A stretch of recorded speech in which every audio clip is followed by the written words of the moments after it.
Media మిత్రులందరికీ కూడా నమస్కారం. ఆంధ్రప్రదేశ్ వ్యాప్తంగా రెండు ప్రధానమైన అంశాలు జరుగుతూ ఉన్నాయి. నిన్న గౌరవ ముఖ్యమంత్రి వర్యులు చంద్రబాబు నాయుడు గారు పోలవరం ప్రాజెక్టు గురించి శ్వేతపత్రాన్ని రిలీజ్ చేశారు. నాకు ఒకటి అర్థం కాని అంశం ఏంటంటే, ముఖ్యమంత్రి గారు ఎవరుని బేస్ చేసుకుని, అంటే ఇది నేషనల్ ప్రాజెక్టు, దీనికి పోలవరం ప్రాజెక్ట్ అథారిటీ అంటే పీపీఏ అని ఉంది, దాంతోపాటు సిడబ్ల్యూసి, ఈ రెండు నేషనల్ ఇన్స్టిట్యూట్స్ ఉన్నాయి. ఈ పీపీఏ అథారిటీ దేనికి ఉందండి? ఇప్పుడు వైట్ పేపర్ కనుక రిలీజ్ చేయాలి అని అంటే పీపీఏ ఏమన్నా మీకు సిఫార్సు చేశారా? చంద్రబాబు నాయుడు గారు ఏ హోదాతో ఆయన వైట్ పేపర్ రిలీజ్ చేశారు నాకైతే అర్థం కాల. అంటే పోలవరం ప్రాజెక్ట్ అథారిటీ ఏదైనా అథెంటిక్గా సర్టిఫై చేసి 2014 నుంచి 19 దాకా చంద్రబాబు నాయుడు గారి హయాంలో ఇంత వర్క్ జరిగింది, 2019 నుంచి 24 దాకా జగన్మోహన్ రెడ్డి గారి హయాంలో ఇంత వర్క్ జరిగింది అని ఎక్కడైనా అథెంటిక్గా ఇచ్చారా? ఈయనెవడండి రిలీజ్ చేయడానికి? రిలీజ్ చేసి నెపం తీసుకెళ్ళి జగన్మోహన్ రెడ్డి గారి పైన నెట్టుతూ ఉన్నారు. నేను ఇవాళ పోలవరం ప్రాజెక్టు గురించి నేను గతంలో కూడా చెప్పా, మేము అధికారంలో ఉన్నప్పుడు, ఇప్పుడు మేము ప్రతిపక్షంలో ఉండి కూడా చెప్తా ఉన్నా. మీరు ఆంధ్రప్రదేశ్ వ్యాప్తంగా లేకపోతే మీరు నిపుణులను ఎవరిని తెచ్చుకుంటారో తెచ్చుకోండి, నేను వస్తాను, ఓపెన్ డిబేట్కి వస్తాను. ఓపెన్ డిబేట్కి వచ్చి మీరు ఏం నిర్వాకాలు చేశారు, మేమేం చేశామనే దాని గురించి చర్చిద్దాం. నేను ఇవాళ చెప్తా ఉన్నా, ఇదే చంద్రబాబు నాయుడు గారు ఎంత దుర్మార్గంగా పోలవరం ప్రాజెక్ట్ అథారిటీని కూడా పక్కన పెట్టి, వాళ్ళు ఇచ్చిన ప్రోటోకాల్స్ కూడా పక్కన పెట్టి, ఆయన ఒక నవయుగ కంపెనీకి ఒక కంపెనీకి వాళ్ళు నామినేటెడ్గా నవయుగాకి ఇవ్వడం జరిగింది. ఇచ్చినప్పుడు వాళ్ళు ఏదైతే నీతి ఆయోగ్ నివేదిక కూడా ఇచ్చింది 2016లో, స్టేట్ గవర్నమెంట్, అప్పుడున్న స్టేట్ గవర్నమెంట్ మాకు నేషనల్ ప్రాజెక్ట్ మాకు అప్పచెప్పండి, మేము నిర్వహిస్తాము అని చెప్పి నీతి ఆయోగ్లో 2016 రిపోర్ట్లో కూడా ఉంది. ఇదే చంద్రబాబు నాయుడు గారు నేషనల్ ప్రాజెక్టు వాళ్ళకి వదిలేసి ఉంటే ఈ పార్టీ కంప్లీట్ అయ్యేది కదా. ఈయన ప్రోటోకాల్ ఫాలో కాకుండా ఈయన వర్క్ చేసిన విధానం గురించి ఒక 2 నిమిషాలు ఎక్స్ప్లెయిన్ చేస్తాను. ప్రధానంగా ఫస్ట్ నదిని డైవర్ట్ చేస్తూ ఉన్నారు. పోలవరం దగ్గర నదిని డైవర్ట్ చేసి అక్కడ ఈసీఆర్ఎఫ్ డ్యామ్ కట్టాలి. కట్టి అది అప్రోచ్ ఛానల్ మీదుగా, స్పిల్వే మీదుగా, స్పిల్ ఛానల్ మీదుగా నదిని డైవర్ట్ చేయాలి. ఫస్ట్ వీళ్ళు చేయాల్సిన కార్యక్రమం ఏంటండి? First approach channel, spillway, spill channel, hydraulic gates పెట్టిన తర్వాత ఆ ప్రాసెస్ కంప్లీట్ అయిన తర్వాత అప్పుడు ఈసీఆర్ఎఫ్ డ్యామ్ కట్టే ముందు coffer dam, up stream coffer dam నిర్మాణం చేయాలి. దాని తర్వాత డౌన్ స్ట్రీమ్ కాఫర్ డ్యామ్ నిర్మాణం చేయాలి. ఈ 2 కాఫర్ డ్యాములకి మధ్యలో ఉన్నది ఈసీఆర్ఎఫ్ డ్యామ్ అక్కడ నిర్మాణం చేస్తారు. ఆ ఈసీఆర్ఎఫ్ డ్యామ్ కిందన ఉండేదే డయాఫ్రమ్ వాల్.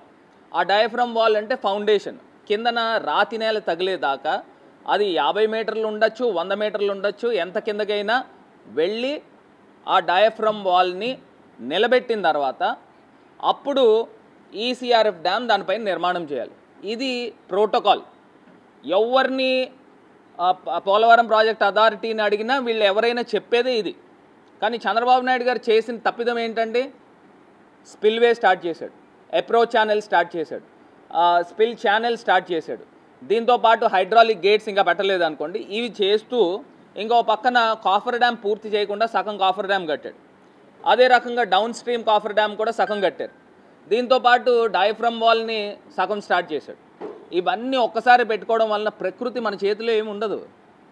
వరదలకి వచ్చినప్పుడు లాస్ట్ టైం 2021 అనుకుంటా, అప్పుడు వచ్చిన హయ్యెస్ట్ ఫ్లడ్ 28-29 లక్షల క్యూసెక్ వాటర్ వచ్చినప్పుడు 1 కిలోమీటర్న్నర వెడల్పు నుంచి నది వెళ్ళాలండి.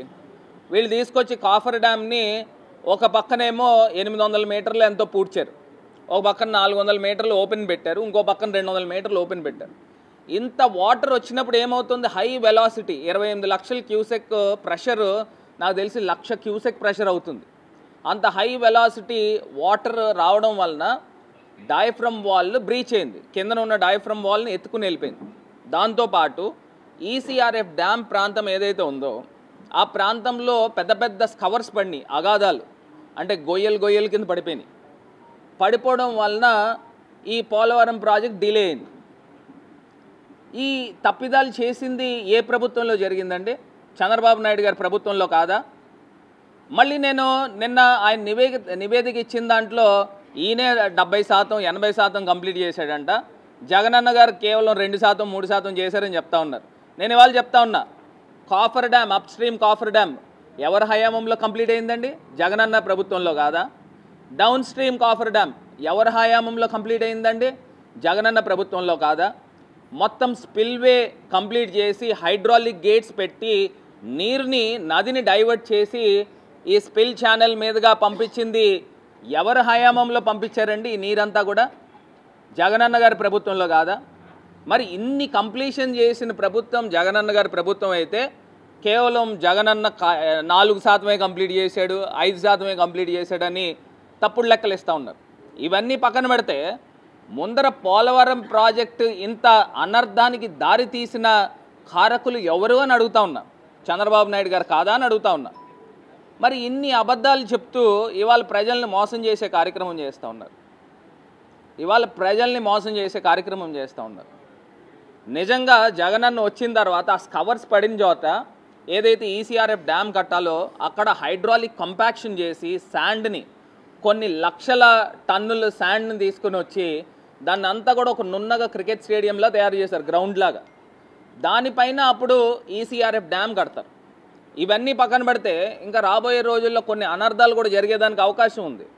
ఒకటి, కాఫర్ డ్యామ్ యొక్క పీరియడ్, అది సస్టైన్ అయ్యే పీరియడ్ కేవలం 3 సంవత్సరాలు అనుకుంటా నాకు తెలిసి. మరి కాఫర్ డ్యామ్ మొదలుపెట్టింది చంద్రబాబు నాయుడు గారి హయాంలో 4-5 సంవత్సరాల క్రితం మొదలుపెట్టారు. మరి దాని టెన్యూర్ ఎంతకాలం ఉంటుంది? దాని స్పాన్ ఎంతకాలం ఉంటుంది? మళ్ళీ కాఫర్ డ్యామ్, ఇప్పుడు ఈసీఆర్ఎఫ్ డ్యామ్ కింద ఉన్న డయాఫ్రమ్ వాల్ ఇప్పటిదాకా కేంద్ర ప్రభుత్వం నిర్ణయం తీసుకోవాలా, అంటే ఇంకొక డయాఫ్రమ్ వాల్ కట్టాలా అక్కర్లేదా అనే దానిపైన నిర్ణయం తీసుకోవాలా. ఇదే చంద్రబాబు నాయుడు గారు ఇప్పుడు ఎన్డీఏ ప్రభుత్వంలో కీలకమైన భాగస్వామి కింద ఉన్నాడు. మరి భాగస్వామి కింద ఉన్నప్పుడు సెంట్రల్ గవర్నమెంట్ని డిమాండ్ చేయాలి కదండి. డిమాండ్ చేసుకోకుండా 4 సీజన్లు పడుతుంది అంటే 4 సంవత్సరాల్లో కానీ నేను ఏం చెప్పలేను అనే మాట ఎట్లా మాట్లాడతారు? మరి ఇదే చంద్రబాబు నాయుడు గారు ఎన్డీఏ 2014లో ఉన్నప్పుడు ఆయన ఒక స్పెషల్ ప్యాకేజ్ ఒప్పుకుని 20,000 కోట్లు పోలవరం ప్రాజెక్టుకి ఇస్తే సరిపోతుంది అని ఆయన ఒప్పుకున్న మాట నిజం కాదా? సాక్షాత్తు కేంద్ర మంత్రివర్యులు పీయూష్ గోయల్ గారు ఒక సందర్భంలో కూడా చెప్పారు. మరి జగనన్న వచ్చిన తర్వాత ఆయన ఏం చేశాడండి? జగనన్న వచ్చిన తర్వాత ఆయన కేంద్ర ప్రభుత్వంతో మాట్లాడి, ప్రధానమంత్రి గారితో మాట్లాడి రివైజ్డ్ కాస్ట్ ఎస్టిమేషన్ 2019-20కి గాను 55,000 కోట్లు అవుతుంది, దాన్ని ఆమోదించండి అని కేంద్ర ప్రభుత్వం దృష్టికి తీసుకెళ్ళిన తర్వాత జలశక్తి మినిస్టర్ ఆమోదించింది 47,800 కోట్లు ఎంతో, దాన్ని ఆమోదించారు. పీపీఏ ధృవీకరించింది. మరి ఇవన్నీ కూడా ఎవరి ప్రభుత్వంలో జరిగినాయి? జగనన్న ప్రభుత్వంలో కాదా? ఇవాళ చంద్రబాబు నాయుడు గారు అబద్ధాలు మాట్లాడుతూ ఇవాళ ప్రజల్ని మభ్యపెట్టే కార్యక్రమం చేస్తూ ఉన్నారు. ఇది ప్రధానమైన అంశం.